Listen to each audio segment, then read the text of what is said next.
O sino da igrejinha faz Belém bem blam. O sino da igrejinha faz Belém bem blam.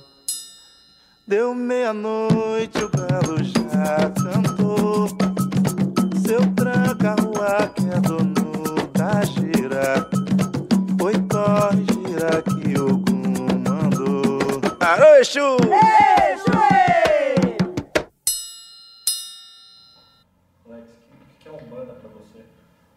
Umbanda é uma religião, é onde que eu me ligo a Deus, eu me comungo à criação divina, Olorum, sagrados e amados orixás. Eu, como médium intermediário, faço a intermediação do lado espiritual para o lado material e do lado material para o espiritual. Umbanda é essa unção, esse ligamento com a criação. Para mim, a Umbanda é uma religião que aonde eu me encontrei, a religião aonde eu comungo com o sagrado, comungo com Deus, aonde eu tenho a oportunidade de ter em Deus a referência maior, mas também a oportunidade de cultuar, louvar as sagradas divindades que são os orixás e aquele contato bem próximo com a espiritualidade, com os guias espirituais, que nós chamamos os caboclos, os pretos velhos, os exus, as pombagiras, todos esses são guias espirituais. É muito mais do que uma religião. É vida, cultura, olhar, percepção, uma dimensão daquilo que é possível ser em você mesmo, para você, muito além de tudo aquilo que você põe um rótulo de religião. Durante muitos anos a gente lutou para a Umbanda ser reconhecida como religião, que de fato é, mas no momento que ela vira só ou apenas religião, então fica pobre e aí a gente perde, ganha alguma coisa muito pobre, porque você ganha aquilo que faz parte do social, aquilo que faz parte da forma, e corre-se o risco de viver pela forma daquilo que não cabe em nenhuma forma. Por definição, é uma religião nascida aqui no Brasil, que cultua Deus, os orixás e guias espirituais. Usar o mecanismo da mediunidade para a prática do bem, como se diz, Umbanda é a manifestação do espírito para a prática da caridade. Então, Umbanda, é muito difícil você precisar ou falar o que é Umbanda em pouquíssimas palavras. São tantos sentimentos envolvidos que fica difícil definir. Tudo é um. Esse é o significado maior. O resto, ritual, doutrina, elemento, oferenda, vela, caboclo, preto velho, baiano, boiadeiro, Exu, Oxalá, Oxum, Oxóssi, Xangô, cachoeira, mata, pedreira, caminho, sorriso, choro, beleza, encanto. É um. Tudo é um. É só um minutinho, só para eu me preparar e eu já começo, tá bom? Você me espera? Pode ser. Tá pronto aí? Tudo ok.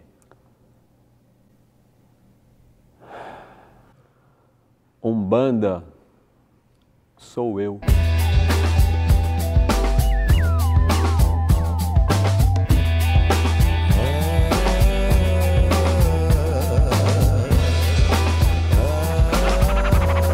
Vai Oxalá no Amatolá. Com sua sagrada permissão, nossos trabalhos iremos começar.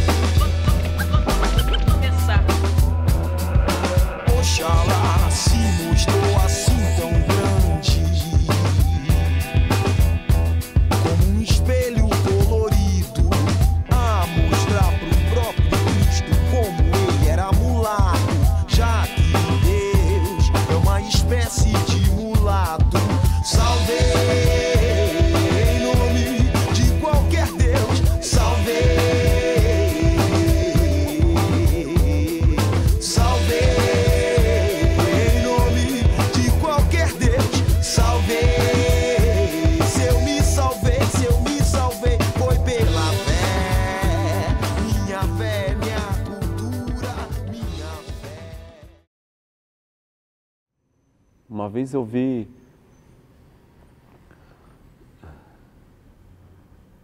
minha professora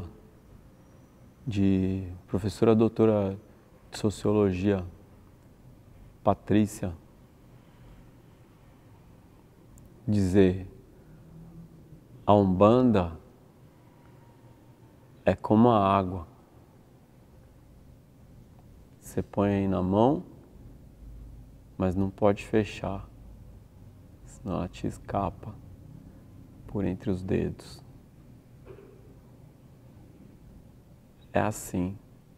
Eu deixo para outros darem definições fechadas. Para mim, ela é aberta. Então,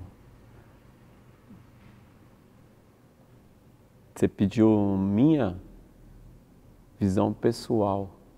Isso é o pessoal. As outras visões são aquelas necessárias para satisfazer a sociedade. Porque o nosso país ele é imenso. Então o costume e a tradição que a pessoa tem no Nordeste, ela não vai ter no Sul do Brasil. Então há vários fatores que vão diferenciando da Umbanda. E o território, os costumes, a tradição daquele povo muda. Eu sou uma pessoa que eu não acredito em Umbanda esotérica, Umbanda branca, Umbanda mista. Para mim é Umbanda e ponto final. É uma Umbanda que nasceu em 1908 através do Pai Zélio. Para mim não consigo ver uma Umbanda mista, Umbanda, Umblé, ou é Umbanda ou é Candomblé, ou é kardecismo ou é Umbanda. Ambos, principalmente o kardecismo, e juntamente com a Umbanda tem a doutrina espírita do Candomblé. A Umbanda herdou o culto aos orixás africanos, mas a Umbanda, entre os dois, o Candomblé e o kardecismo, a Umbanda é uma religião brasileira. Então, são religiões distintas, né? A Umbanda tem a sua liturgia, a Umbanda tem os seus fundamentos, a Umbanda tem a prática da caridade e o amor. Eu vejo a Umbanda, ela cuida do coletivo. O médium dentro da religião de Umbanda, ele desenvolve a sua mediunidade para fazer o bem ao seu próximo, para acolher os necessitados. A diversidade das Umbandas é ilusão. Só tem uma Umbanda.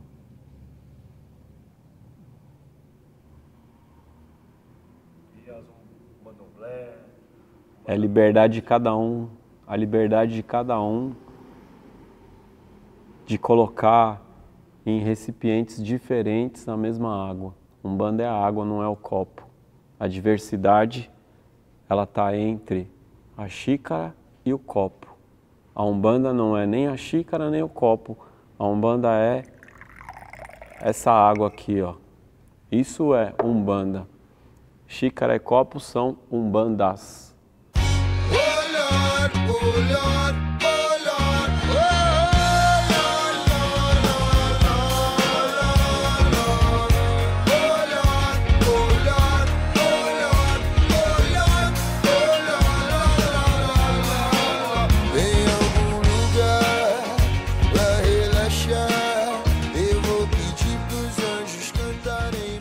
Sincretismo é uma palavra que quer dizer juntar dois elementos para ter um terceiro. Toda religião é sincrética. Não existe religião que não seja sincrética. Você vai encontrar isso no judaísmo, no catolicismo, no islã, no budismo, no hinduísmo. Em todas as religiões há sincretismo. Então nenhuma religião é apenas sincretismo. Religião é o que é religião. Há sincretismo na Umbanda? Há. Entre os diversos sincretismos, há um muito específico, o sincretismo de santos e orixás. Representa a nossa liberdade de rezar para quem você quiser, do jeito que você quiser. A Umbanda te dá essa liberdade. Dentro do sincretismo, na Umbanda sagrada nós temos, né, Oxalá, que é na linha da fé, sincretizado com a imagem de Jesus Cristo. Ogum, na linha da lei e da ordenação, sincretiza com São Jorge. Oxum, que é na linha do amor, sincretiza com Nossa Senhora da Conceição. A nossa amada Mãe Iemanjá, que tem o sentido da geração em todos os sentidos, em toda a criação divina, ela sincretiza com Nossa Senhora dos Navegantes. Senhor Obaloaê, nosso pai Obaloaê, tem um sincretismo com São Lázaro, que é na linha da evolução. Oxóssi, na linha do conhecimento, é sincretizado com São Sebastião. Xangô, São Jerônimo, que é na linha do equilíbrio e da justiça. Cada um desses 7 orixás tem o seu par cósmico. Oxalá Logunã, que é o Iatempo, Oxum Oxumaré, Ogum Yansan, Xangô Oroiná, Oxóssi, Obá, Iemanjá Omoloiê e o nosso pai Obaloaê, Nanamburuquê. A Umbanda cultua 14 orixás, 7 universais e 7 cósmicos. Falar de 7 linhas de Umbanda também entra na questão de diversidade, porque cada uma dessas Umbandas vê as 7 linhas de Umbanda de uma forma diferente. Nós da Umbanda Sagrada vemos as 7 irradiações de Deus.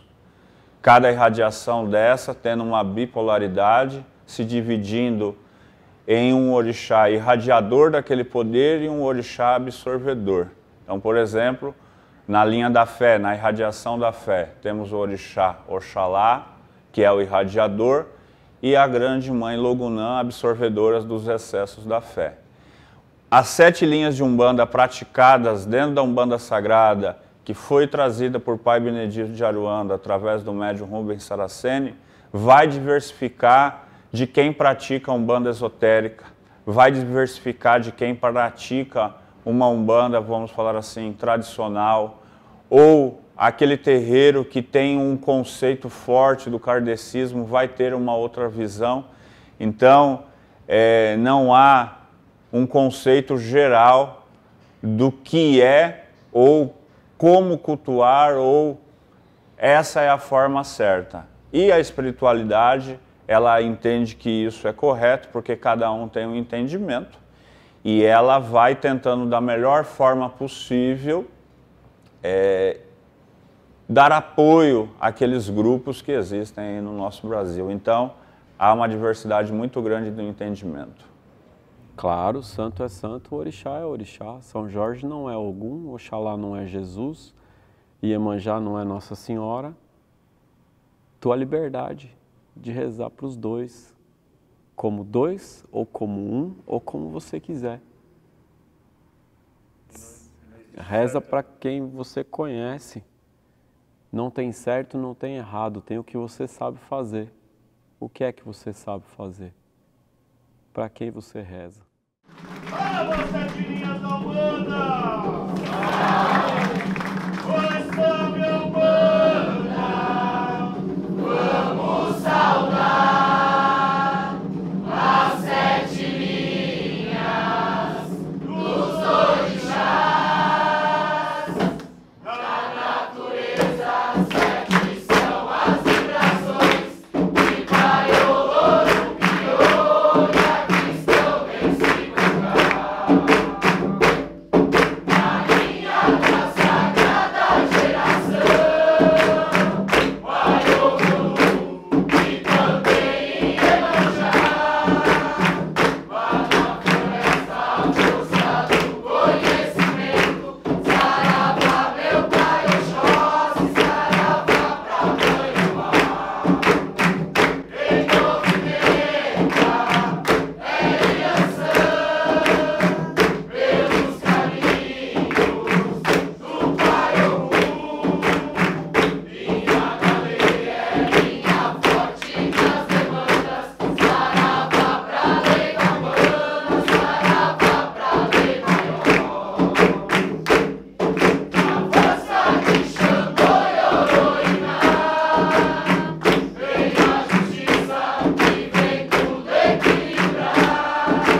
do preto velho representa o negro ou a negra que foi escravo, ou melhor, foi escravizado aqui no Brasil. Perguntei ao preto velho, por que chora meu herói? Preto velho respondeu, é meu coração que dói. Então, dentro da Umbanda, nós temos o carro-chefe, ou seja, aqueles que são os pioneiros, que estão à frente, que são os caboclos e pretos velhos. E depois, por que falo carro-chefe? Porque eles foram os fundadores da religião. Eles, através do caboclo das Sete Encruzilhadas, de Pai Antônio, que trabalhava com o saudoso Pai Zélio de Moraes, que foram fundadores, e foi, vamos falar assim, os três, né, que fundaram essa religião. E depois lá outras linhas que não é uma obrigação aquele terreiro trabalhar. Eu estive recentemente no Rio Grande do Sul e eles não trabalham com a linha de baianos. E aí é fácil entender por que lá, eu fui bem no interior do Rio Grande do Sul, lá não houve a chegada, não houve a migração nordestina das pessoas encarnadas como houve aqui em São Paulo. Então, o contato com a cultura nordestina não há tanto, então praticamente nenhum terreiro lá trabalha com a linha baiana. Mas aqui em São Paulo trabalhamos com baiano, muito, a linha baiana, e nem sempre o espírito precisa ser um baiano para trabalhar na linha baiana. Assim como a pessoa não precisou ser um escravo e ter a pele negra para trabalhar na linha de preto velho, né? Pois temos boiadeiros, que representa toda a cultura do nosso interior, do nosso país. E aí nós temos boiadeiros que trazem um arquétipo sulista e outros nordestinos, outros caipira, outros lá do sertão da Caatinga. Temos os marinheiros que são espíritos que representam todo esse imenso litoral brasileiro. Então você vai ter dentro da linha de marinheiro não só espírito que trabalhou na marinha, mas piratas, caiçaras, enfim, uma diversidade muito grande de espíritos. A linha das crianças, que isso é bem comum a todas as umbandas, e alguns terreiros trabalham com a linha cigana, outros não trabalham. Essas são as linhas mais atuantes dentro dos terreiros de Umbanda. Temos as linhas de trabalho, que são os espíritos evoluídos, que alcançam um grau de evolução para baixar dentro dos terreiros, dos templos de Umbanda, manifestar nos seus médiuns para a prática da caridade. Lembrando que cada entidade dessa corresponde a um orixá. Caboclo, Oxóssi, Preto Velho, Obaluaê, Baiano, Inhansã, Boiadeiro, a nossa Logunã, Oiatempo, as crianças, Oxumaré, os ciganos, Oroiná, e por aí vai. Cada linha de trabalho da Umbanda é representada pela força pura e divina do orixá, que é o poder sustentador da linha de trabalho, né? Nós temos dentro da Umbanda um triângulo de forças da natureza, das entidades, que é criança, caboclo e preto velho. O nascimento, a vivência e a maturidade. Você tem o velho, a criança, o guerreiro. Isso aparece na obra de Joseph Campbell. O maior mitólogo de todos os tempos diz que esses arquétipos fazem parte da humanidade, do nosso inconsciente. Esses arquétipos estão arraigados em cada um de nós e a partir deles foram escritas as mitologias que falam ao ser humano o que é você. Eles falam sobre isso. Então a criança, o jovem e o velho dizem respeito a 3 fases da vida: a inocência, a força e a sabedoria. Pai Fernando Guimarães, fundador, saudoso Pai Fernando Guimarães, fundador do terreiro do Pai Maneco em Curitiba, uma referência para a religião, escreveu um livro chamado Grifos do Passado e ele diz: que uma das missões do médium de Umbanda é equilibrar dentro de si a criança, o jovem e o velho. Equilibrar dentro de si a sua inocência, a sua força e a sua sabedoria. Então, o trabalho com criança, caboclo e preto velho, trabalha esse tríplice pilar na religião. E aí outras linhas, baiano, boiadeiro, marinheiro, malandro, vão trabalhar outras questões além dessas três muito importantes, como por exemplo, Exu e Pombagira, eles vão trabalhar sua sombra. Qual é a sua sombra? A Umbanda vai pedir, olha para a tua sombra, o que é que tem lá? Quem aponta para o outro? Não mexe comigo, que eu não ando só. Eu não ando só, eu não ando só, não mexe não. O sete encruzilhada. Toma conta e presta conta no romper da madrugada. O sete encruzilhada. Toma conta e presta conta no romper da madrugada. Ninguém pode ir comigo, eu posso com tudo. Lá na encruzilhada ele é Exu Viludo. Ninguém pode ir comigo, eu posso com tudo. Lá na encruzilhada ele é Exu Viludo. Pombagira já... Exu é o guardião, Pombagira é a guardiã. Então eles nos protegem de tudo que vem de fora. Mas o sentido maior é te proteger de você mesmo. Porque se você não se proteger de você mesmo, não adianta se proteger do que vem de fora. Então eles têm a função de ajudar você a olhar para a sua sombra, descobrir quem é o seu inimigo, vencer o seu inimigo dentro de si e assim ir ao encontro da sua luz, da sua verdade, fazer do coração a doutrina. Eu sempre falo para os meus alunos, para as pessoas que vêm à minha casa, quer conhecer uma casa, vá na gira de esquerda. Na gira de esquerda você vai ver se há abusos, porque Exu e Pombagira, eles são espelhadores do seu médium.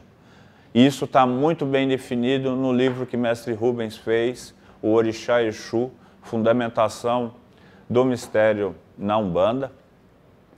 E Exu ele vai demonstrar claramente o que o seu médium é, e Pombagira também.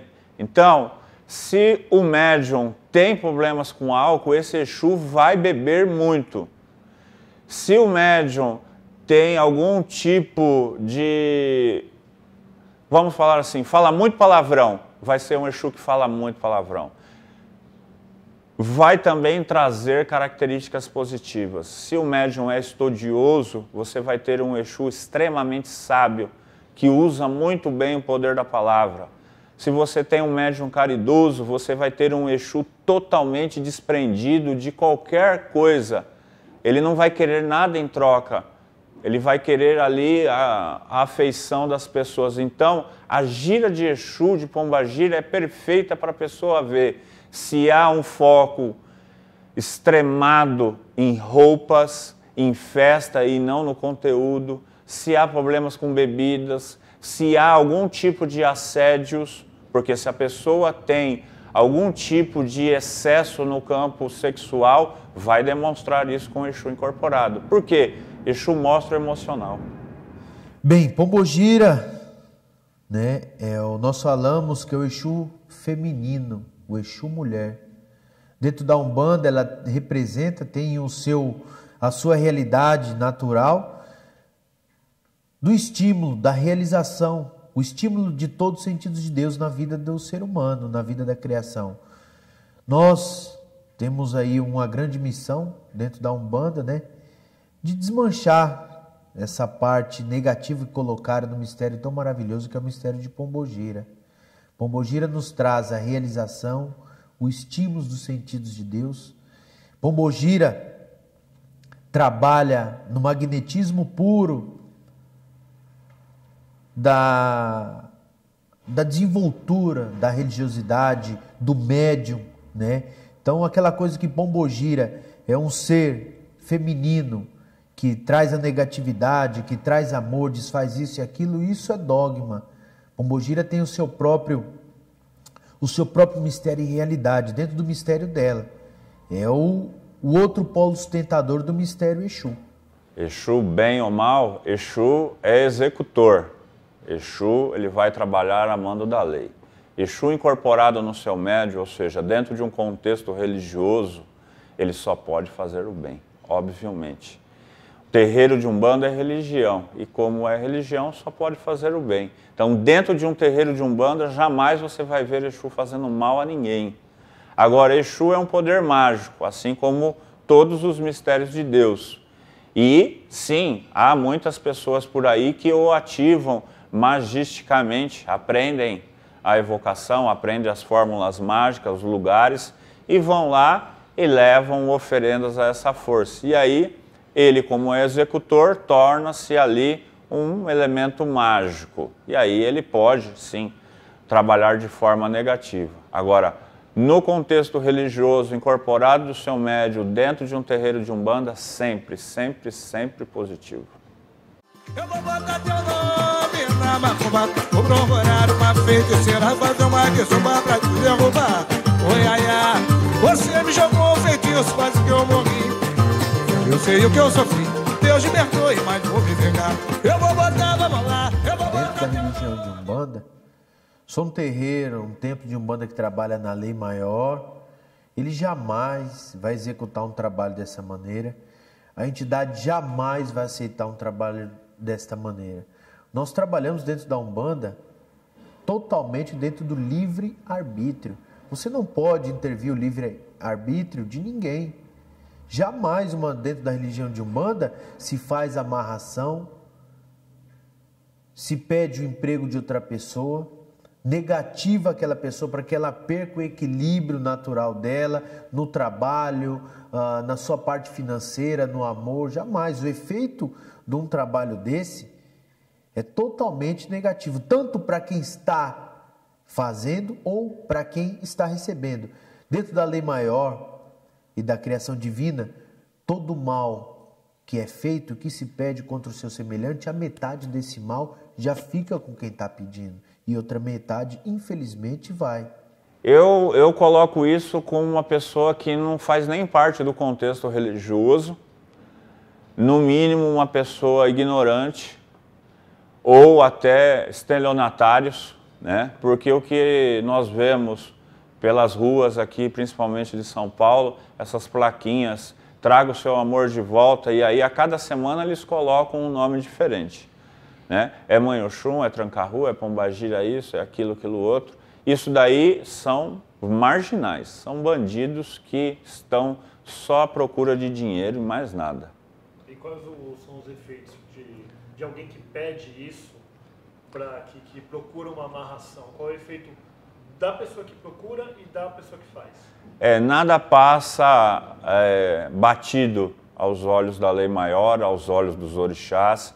Então, quando você vai em algum lugar pedir algo nocivo a alguma pessoa, todo mundo vai ser punido. Como vai ser punido, nós não sabemos, porque isso daí é o poder divino que determina. Mas quem pede, quem faz e quem executa é punido por interferir no livre querer de outras pessoas. A magia não é o que é dentro da Umbanda, é o que é. É o poder de manipular forças, mistérios, segundo a sua vontade.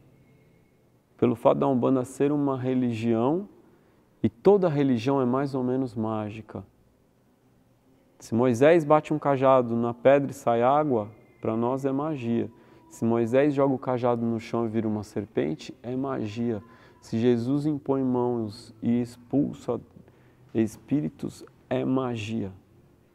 Então a magia é uma ciência da espiritualidade. A espiritualidade não é material. Então essa é uma ciência astral, uma ciência espiritual. Por quê? porque há um método, uma metodologia, implica um conhecimento para trabalhar com ela. Por isso, desde os tempos mais remotos, magia é chamada de a arte real. A arte dos grandes filósofos, da pedra filosofal, do elixir da longa vida, da alquimia, da compreensão dos astros, de uma geometria sagrada, de ervas, de cheiro, de cor, de influência na minha vida, na sua vida, e do entendimento de como funciona a vela, que é o fogo, a terra, a água, o ar, como elementos básicos, com cristal, mineral, vegetal. Então, há toda uma manipulação mágica. Na Igreja Católica você tem a missa como fundamento maior daquela igreja, que é um ritual mágico. Você transforma vinho em sangue e pão em carne. Então, é magia. A Umbanda é uma religião mágica por excelência. E ela tem uma magia própria, linda, encantadora, desde a vela, passando pela defumação, até aquilo que a gente chama de ponto riscado, ponto encantado. Inclusive o toque no tambor é um ato mágico. Porque aquilo que você faz, que causa alterações astrais, espirituais, até de humor num ambiente, é mágico. É mágico em todos os sentidos. Se você não aceita o conselho, te respeito, resolveu seguir, ir atrás, cara e coragem. Só que você sai em desvantagem se você não tem fé, se você não tem fé. Te mostro um trecho, uma passagem de um livro antigo, pra te provar e mostrar que a vida é linda, dura, sofrida, carente em qualquer continente, mas boa de se viver em qualquer lugar. Volte a brilhar, volte a brilhar. O que é a Bíblia? O que é esse conjunto de livros? É um conjunto de livros escrito por homens para outros homens, homens e mulheres, né? Inspirados em algum momento, em outros nem tanto, cheio de controvérsias e, acima de tudo, o que não é um livro de história. É um livro teológico, um livro que, na verdade, são os livros escritos num período enorme, né? Então ela começa a ser realmente organizada e, no mínimo, se divide em Velho Testamento e Novo Testamento. O Velho Testamento é a Bíblia hebraica, é judaísmo, que fica realmente o Pentateuco pronto em torno de 1000 anos antes de Cristo, na época do reinado de Davi e Salomão. O Novo Testamento é depois de Cristo. Todo livro terá contradições. E muito mais quando você estiver comparando o livro de um autor com o livro de outro autor. A Bíblia foi escrita por um conjunto, um universo de autores em tempos, em épocas, em contexto e para públicos com objetivos, tudo diferente. Então, como não ter contradições se você tem um livro escrito numa época, num contexto, para aquele público, com aquele objetivo? Quando você pega, por exemplo, naquela época, 1000 anos antes de Cristo, na época de Salomão, é totalmente outra cultura do que acontece na época de Cristo, que é 2000 anos atrás. Totalmente diferente do mundo, do universo que você tem há 500 anos atrás, era outro mundo 500 anos atrás. E hoje, totalmente outro mundo. Como é que você não vai ter controvérsias quando você está escrevendo um texto em cada época diferente? Então, a Bíblia é o livro das controvérsias. A gente não precisa ir longe. Pega o básico do básico do básico, Novo Testamento e Velho Testamento. Você praticamente está falando de dois deuses diferentes. Porque aquele Deus apresentado no Novo Testamento, ele é totalmente diferente daquele Deus apresentado no Velho Testamento. E se você pegar uma linha de raciocínio no Velho Testamento e ir a fundo, você vai descobrir muita coisa. Você vai descobrir, por exemplo, que o Deus de Abraão, Isaac e Jacó é El, é Elohim, é El Elyon, é El Giborá, é El Sabaote. O Deus de Abraão, Isaac e Jacó é El Shaddai. Da maneira como ele aparece para Moisés e fala: Moisés, Moisés, eu sou o Deus de Abraão, Isaac e Jacó, mas para eles eu me mostrei como El Shaddai. Para você eu vou me mostrar como Javé, Iavé, Jeová, ou Yod-Heh-Vav-Heh, que não tem pronúncia para o judaísmo. O cristão que inventou pronúncia para essa palavra, para esse o nome, que é chamado de o Senhor, Adonai. Então, é possível que esse Senhor, Deus, fosse o Deus de Jetro, com quem Moisés conviveu muito tempo. E aí diz: eu sou o mesmo de Abraão, Isaac e Jacó, mas é outro nome, é outro perfil, é outro relacionamento. E aí quando chega Jesus, e ele diz para Moisés: quem você é? Moisés fala que quando me perguntarem seu nome, ele fala: diga que sou o que sou. Quer dizer, eu sou o que eu sou e eu não tenho que explicar nada para ninguém, eu sou o Deus. Me chame assim. Esse nome é impronunciável, então passou a se chamar Adonai. Jesus sabe falar hebraico, Jesus sabe falar aramaico, Jesus sabe falar grego, provavelmente conhecia até de latim. Mas na maior parte do tempo Jesus fala em aramaico e Jesus está chamando Deus, no Pai Nosso, Jesus se refere a Deus como Abba. Ele está falando em aramaico, que é a língua falada na Babilônia, na qual os judeus ficaram muito tempo exilados, e quando eles saem da Babilônia, eles não falam mais hebraico, eles falam em aramaico. Então a pronúncia de o nome Yod-Heh-Vav-Heh é uma pronúncia perdida, e Jesus está chamando Deus de Abba, quer dizer pai, de uma forma tão carinhosa que provavelmente é paizinho, pai querido. Quando ele está na cruz, ele fala Eli, Eli, que é El-I. El é Deus, El-I é meu Deus. O Deus de Israel. Por que Israel chama Israel? Porque ele é Jacó, que lutou com Deus. Israel, El é Deus. Então qual é o nome de Deus? De Israel é El.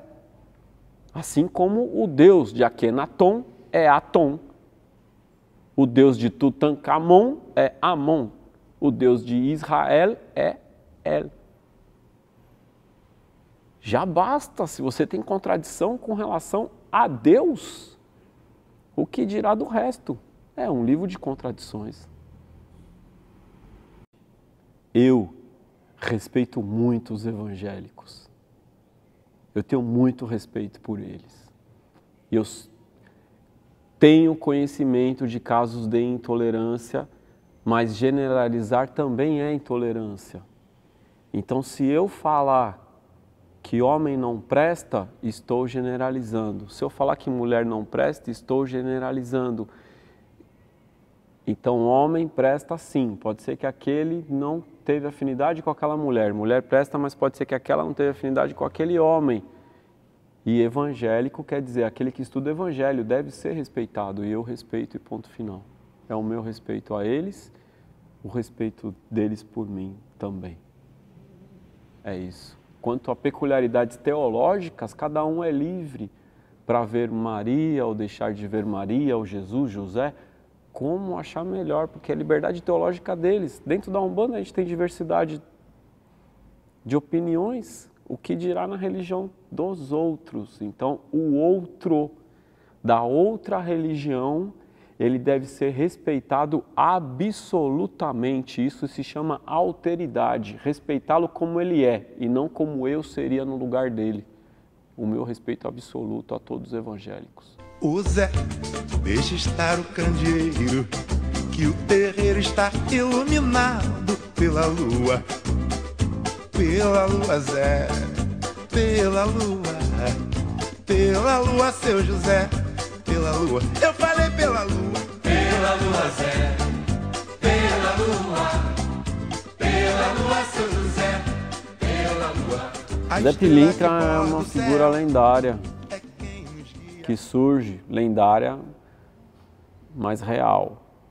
Então, ele surge lá na Paraíba como mestre da Jurema, vai para o Rio de Janeiro, se torna malandro e chega na Umbanda como malandro e mestre da Jurema. Então ele cria na Umbanda uma linha própria, uma linha de malandros, chefiada por seu Zé Pilintra, que não é apenas um malandro, é também um mestre da Jurema. Jurema é uma outra religião brasileira também, conhecida como Catimbó. Muito semelhante à Umbanda, embora outra religião. Seu Zé Pilintra é uma entidade, né, na linha dos malandros, que trabalha na linha dos malandros. Muitas vezes, meus irmãos, nós falamos na linha dos malandros, muitas pessoas levam para o lado pejorativo. Seu Zé Pilintra tem o mistério da malandragem, nos ensina a desvencilhar dos ataques negativos do baixo astral. Mas Zé Pilintra, ele teve uma encarnação, foi uma pessoa que através dos seus conhecimentos sobre ervas, sobre o catimbó, ajudou muitas pessoas. E desencarnou, né? Provavelmente, salvo engano, parece que o túmulo deles fica em Maceió, uma coisa assim, né? Isso tem que ser estudado direito, né? Mas depois do seu desencarne, seu Zé Pilintra entrou num grau de evolução, começou a trabalhar em diversos templos de Umbanda, totalmente para o bem. Força e o mistério Zé Pilintra que eu conheço, ele atua totalmente para a prática da caridade. Ambos trabalham ou numa gira de baiano ou até mesmo numa gira de esquerda. Vai muito a colocação da casa e os orixás que regem aquela casa. Olha, eu acredito que daqui a algumas décadas Zé Pilintra vai se tornar quase uma religião à parte da Umbanda, de tão gigante que é Zé Pilintra. Não há terreiro de Umbanda que não exista pelo menos um Zé Pilintra. Zé Pilintra é uma força que ele pode vir dentro de uma gira de Preto Velho. Então, é fato, existe Zé Pilintras com um arquétipo de velho, ele vem sentado. Existe Zé Pilintra que vem junto com o boiadeiro, já com um arquétipo mais, vamos falar, do interior. Zé Pilintra que vem, a grande maioria vem na linha de baianos, né? Mas hoje aqui, principalmente aqui em São Paulo, se trabalha Zé Pilintra também na linha dos malandros, aonde Zé Pilintra vem trazendo toda uma egrégora de espírito muito parecido com ele, né? Aonde tem vários e vários espíritos masculinos e femininos que trabalham nessa linha dos malandros. Zé Pilintra pode vir como um Exu, e ele até pode ser o Exu de uma casa, ou o Exu à esquerda de um médium, enfim. É uma força, uma energia, um poder que ele consegue, um dos poucos guias de Umbanda que consegue ir à direita e, se ele precisar, ele vai à esquerda. Ele consegue mudar a vibração dele, algo fascinante, algo que traz um encanto muito forte na nossa religião. A figura de Zé Pilintra é maçante, importantíssima na nossa religião, e como falei, não tem casa de Umbanda, não tem terreiro de Umbanda que não tenha algum médium que não tenha Zé Pilintra. Ele, como Tranca-Ruas, como Pena Branca, como Sete Flechas, são forças indispensáveis na nossa religião. A Umbanda abre a oportunidade para todos virem, e o Zé Pilintra, pelo visto, se sente muito à vontade na Umbanda.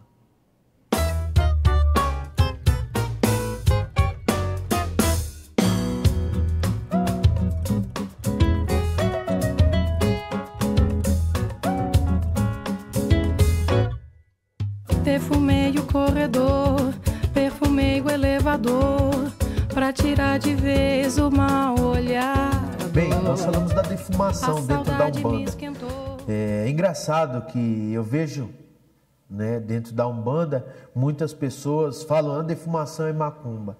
Aí a minha pergunta é, as mesmas ervas que nós, umbandistas, usamos na defumação do terreiro, é as mesmas que usam na Igreja Católica. Por que a defumação no catolicismo é bento e na Umbanda é macumba, é pejorativo? Totalmente errado. A defumação é incensação. O que é incensação? É a limpeza no plano etérico. Quando se faz uma defumação num templo religioso, numa casa, no estabelecimento, enfim, ali o conjunto de ervas está fazendo com que crie, né, um espaço de limpeza, desnegativando, anulando tudo que está impregnado ali, tanto no campo etérico como no campo material, de pessoas, objetos e construções, edificações. A defumação e sensação é uma limpeza, abre um mistério divino, onde aquelas ervas têm o poder fatoral de limpar, de desmanchar, de fluidificar, de purificar e equilibrar o ambiente, pessoas, enfim. Esse é o ato da incensação e da defumação. A maioria das religiões tem o seu modo de incensação, de defumação. A maioria, você pode pegar diversas religiões, a maioria delas tem a sua forma de incensação, que usa através do quê? O que é uma incensação? Você vai usar essência para manter, limpar o local e manter o equilíbrio entre o plano físico e o plano espiritual. Deixa a fumaça entrar, e deixa a fumaça entrar na sala. Deixa a fumaça entrar, deixa a fumaça entrar na sala. Deixa a fumaça entrar, deixa a fumaça entrar na sala. Deixa a fumaça entrar, deixa a fumaça entrar na sala. Salve a fumaça! Salve! Deixa a fumaça entrar, deixa a fumaça entrar na sala. Deixa a fumaça entrar, deixa a fumaça entrar na sala. Deixa a fumaça entrar, deixa a fumaça entrar na sala. Deixa a fumaça entrar, deixa a fumaça entrar na sala. Já botei casca de alho ao fazer uma beijo em alecrim. Esse meu defumador. As guias ou os colares, eu estou aqui com uma guia ou um colar de Oxumaré. A diferença entre colar e guia é, a guia é aquele colar que foi consagrado. Então esse foi consagrado ao orixá Oxumaré. Oxumaré é o orixá das cores, da alegria, da vida, da beleza. É a serpente do arco-íris, faz par com o Oxum. Na cachoeira onde a água desce, o arco-íris de Oxumaré sobe. Esse é o orixá. Então, se esta guia é consagrada a ele, é uma ligação. Ela serve como ligação entre eu e ele, serve como proteção para mim. Então, há guias que são guias de trabalho, há guias que são guias de proteção e todas elas servem de ligação. Não importa com quem, com o que. Entidade, orixá, santo, etc. Tudo dentro da Umbanda tem um porquê. Nada na Umbanda é folclore ou fantasia. Então, um colar guia, ele é um círculo mágico. Ele é redondo, colocado à cabeça. Ele é um círculo maleável e ele tem duas funções principais. Uma, absorver cargas que estão chegando, cargas energéticas, cargas espirituais, cargas de várias maneiras, ou seja, ele é um bloqueador para que não entre dentro do corpo do seu usuário. E também tem o poder de ligar a divindade. Porém, um colar guia, ele só tem função se bem preparado. Se você for na casa de Umbanda comprar um colar ou confeccionar um colar e colocar no pescoço, sem passar por um processo de cruzamento ou consagração, ele não vai ter validade nenhuma. E é claro, há colares que todas as pessoas podem usar, há colares que são designados a forças específicas e a graus específicos dentro do trabalho espiritual de Umbanda. Amigo senhor Saravá, Xangô me mandou lhe dizer Se é canto de ossanha, não vá, quem muito vai se arrepender. Pergunte pro seu orixá, o amor só é bom se doer. Pergunte pro seu orixá. Umbanda e Candomblé são religiões completamente diferentes. Assim como, vou fazer um comparativo, Testemunho de Jeová, o protestante, o neopentecostal, o católico, todos eles acreditam em Jesus, mas cada um de uma forma, com uma doutrina diferente, uma visão. O umbandista e o candomblessista são visões diferentes, forma de culto diferente, forma de iniciação diferente. Então, dentro da Umbanda, no geral, nós não temos camarinha, não temos a raspagem da cabeça, não temos a feitura para um determinado orixá. Normalmente, as umbandas preparam o médium para várias forças, vários poderes. Por que eu falei, no geral, não há camarinha? Porque se o sacerdote de umbanda vem do candomblé, ele esteve no candomblé, ele fez todo o rito iniciático lá, e ele migrou para umbanda, ele vai trazer aquele conceito com ele. Então aí vai fundir duas religiões. E isso no nosso Brasil é muito comum. Então, eu não posso falar assim, olha, na Umbanda não há camarinha. Eu posso falar que na Umbanda Sagrada não há camarinha. Mas eu não posso falar que na Umbanda, no geral, não há. Então, cada agrupamento, cada vertente de Umbanda tem as suas fórmulas iniciáticas. Então, não há uma fórmula única de como preparar um médium umbandista. Cada agrupamento idealiza através, normalmente, de um ícone, de alguém que ali trouxe, e assim determina. O primado de Umbanda tem as suas formas, a Umbanda Sagrada tem as suas formas, a Umbanda Esotérica tem as suas fórmulas. Enfim, cada agrupamento tem uma forma de como pegar o neófito e tornar ele um iniciado. Bem, eu vejo muitas pessoas procurarem a Umbanda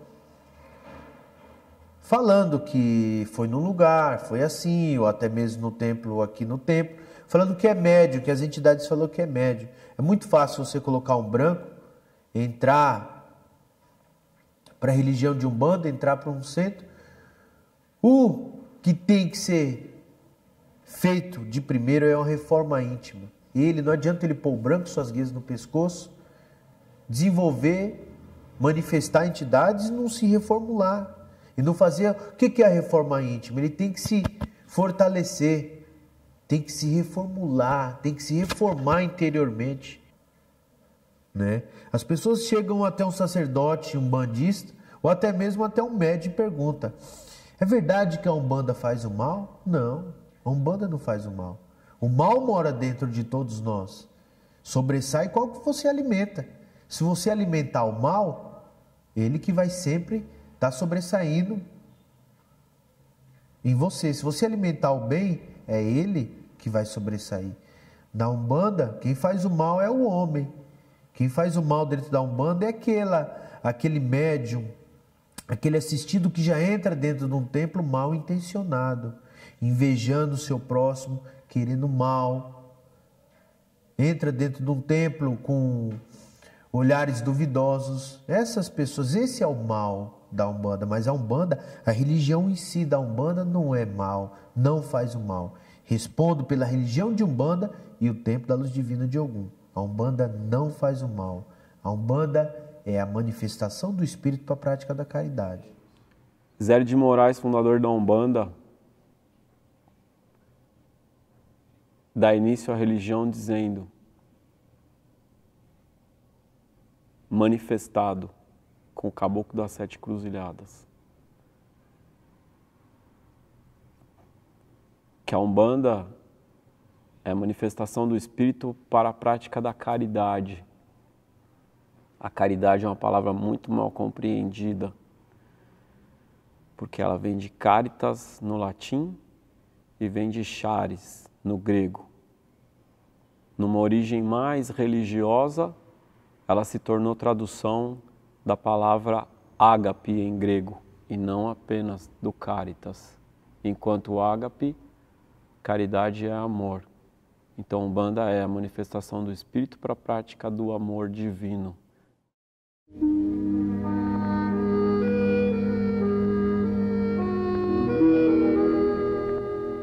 Ó Senhor, abençoa os teus servos fiéis, mensageiros de tua paz, semeadores de tua esperança. Onde haja sombras de dor, acende-lhes a lâmpada da alegria. Onde domine o mal, ameaçando a obra do bem, abre-lhes a porta oculta de tua misericórdia. Onde surjam ocúlios de ódio, auxilia-nos a cultivar as flores bem-aventuradas de teu sacrossanto amor. Senhor, são eles teus heróis anônimos, que removem pântanos e espinheiros, cooperando em tua divina semeadura. Concede-lhes os júbilos interiores da claridade sagrada em que se banham as almas redimidas. Unge-lhes o coração com a harmonia celeste que reservas ao ouvido santificado. Descortina-lhes as visões gloriosas que guardas para os olhos dos justos. Condecora-lhes o peito com a estrela da virtude leal. Enche-lhes as mãos de dádivas benditas, para que repartam em teu nome a lei do bem, a luz da perfeição, o alimento do amor, a veste da sabedoria, a alegria da paz, a força da fé, o influxo da coragem, a graça da esperança, o remédio retificador. Ó Senhor, inspiração de nossas vidas, mestre de nossos corações, refúgio dos séculos terrestres, faze brilhar teus divinos lauréis e teus eternos dons na fronte lúcida dos bons, os teus servos fiéis.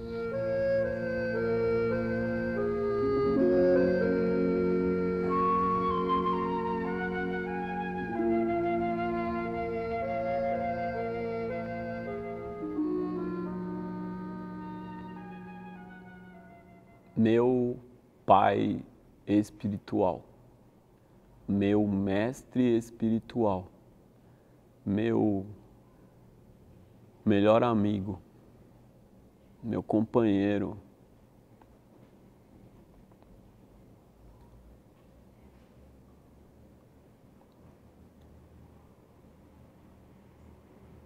meu parceiro, meu irmão, meu exemplo, minha força, meu amparo, meu esteio, minha inspiração. Tudo isso é pouco para dizer quem foi Rubens Saraceni na minha vida. Que mais eu posso dizer? Que a minha emoção possa falar mais do que qualquer palavra, daquilo que é no meu coração, na minha alma, na minha carne, no meu sangue, na minha vida. Esse é Rubens Saraceni.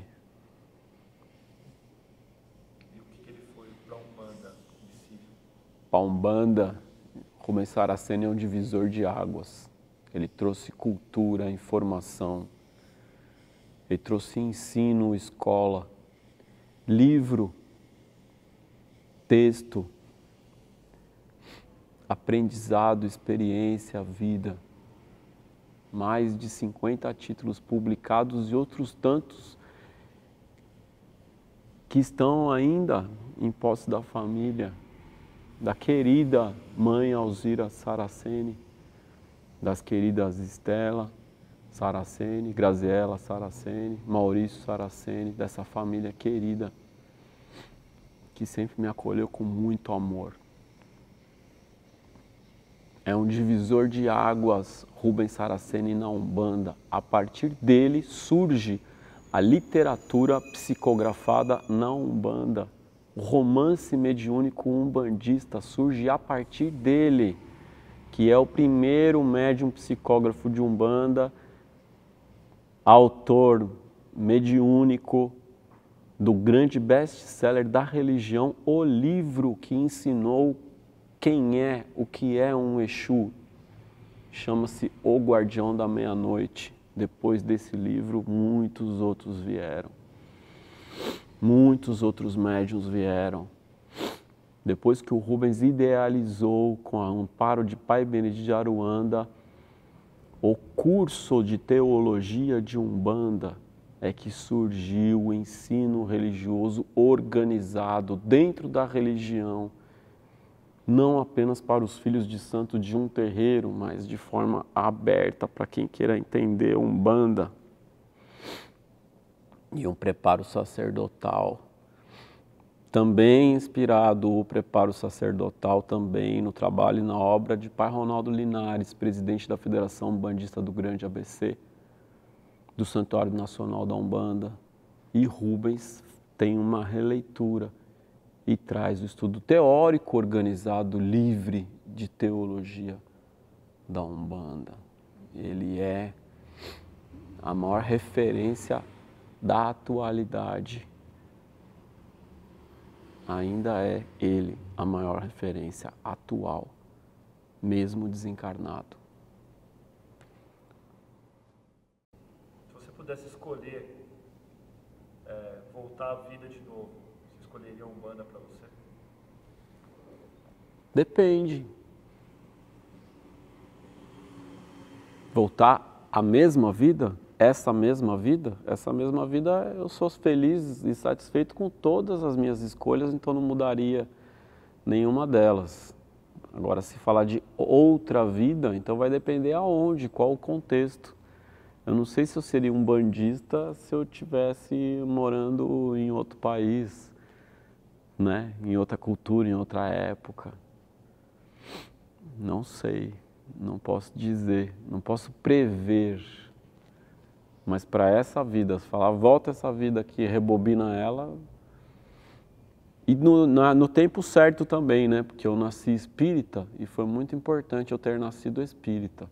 Algumas pessoas nasceram umbandistas. Para mim, importante foi nascer do jeito que eu nasci, espírita. E depois é que eu vim para a Umbanda, já tinha uma grande bagagem de espiritismo.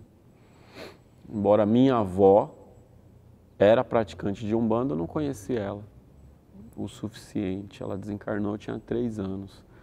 Então, falar que eu tenho esse berço umbandista, de alguma forma eu também tenho, mas não vivi isso, eu vivi o espiritismo. A Umbanda te fez alguém melhor? A Umbanda me faz alguém melhor todo dia. Bom, eu acho que a melhor coisa que poderia acontecer, e isso eu sei que vai demorar muito tempo, era que as pessoas procurassem o terreiro de Umbanda assim como elas procuram uma igreja católica. Porque todo mundo vai numa missa, vai comungar com o sagrado, vai comungar ali com os santos.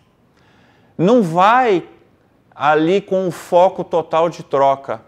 Infelizmente, ainda dentro da Umbanda, a grande maioria das pessoas que nos procuram não vem louvar o sagrado, não vem louvar o guia, mas sim vem com um objetivo exclusivo de ter alguma vantagem. Olha, eu vou lá, eu vou conversar com o Exu porque eu preciso de ajuda para X causa.